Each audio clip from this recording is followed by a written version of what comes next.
have daily communication. We see to it na every day we talk to each other even though nasa office kami at busy. And we don't keep secrets to each other. Constant communication, then kung ano man yung lambingan, yung lambingan sa isa't isa. Our faith with God, we believe na yung mga arguments and our miscommunications at times na nangyayari naman for most common husband and wives is talagang si God yung pag nilagay natin si God sa center ng ating pamilya, ng ating relasyon, surely every trials will be patched up. Just saying the simple word, sorry. Kasi Mahirap sabihin, pero it fixes everything. Just saying the word, sorry. Dati, nagtatapon po ako ng cellphone. Siguro sa sukdulan na yung galit, nag-aaway kami. Dati, yun nga, pag may nahawakan akong cellphone, tinatapon ko. But when, yun nga, nung nasa CFC kami, inaantay ko lang na mag-cool down siya. Tapos saka ako papasok. Kasi tahimik siya pag nakagalit, hindi niya ako kinakausap.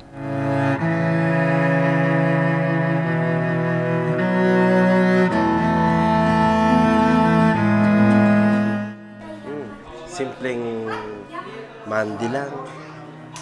Hindi mo naman kailangang magpakagastos para lang maging sweet ka sa misis mo, sa spouse mo.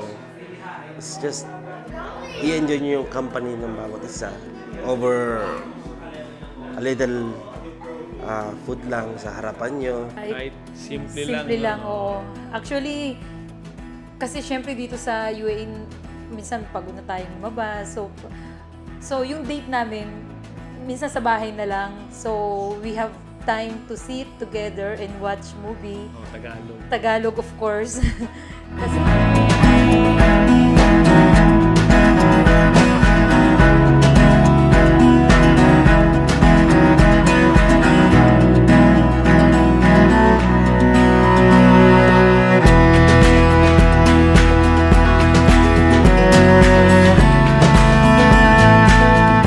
Surprise, normally si Romela yung mahilig sa surprises. He doesn't surprise me.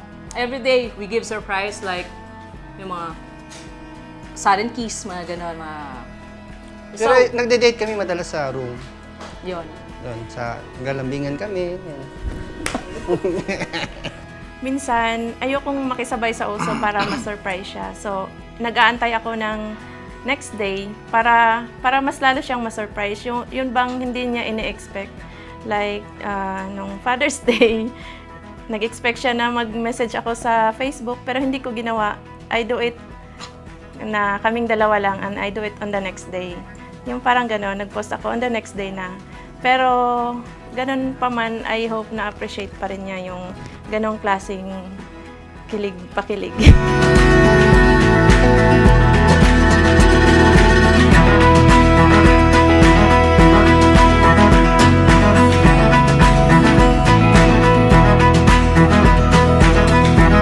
Brothers and sisters na nag-attend ngayon ng MER2, just keep on going. Parang wag niyo pong i-lose yung wag niyo walain yung dati nung nung boyfriend and girlfriend pa lang. Dapat hanggang ngayon, kung ano noon, dapat tuloy-tuloy pa rin hanggang ngayon. Dapat hindi nawawala yung spark.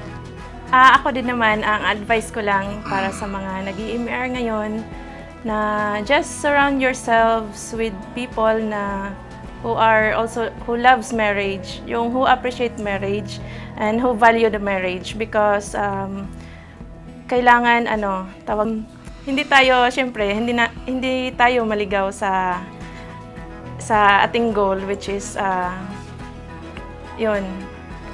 Yun na yun.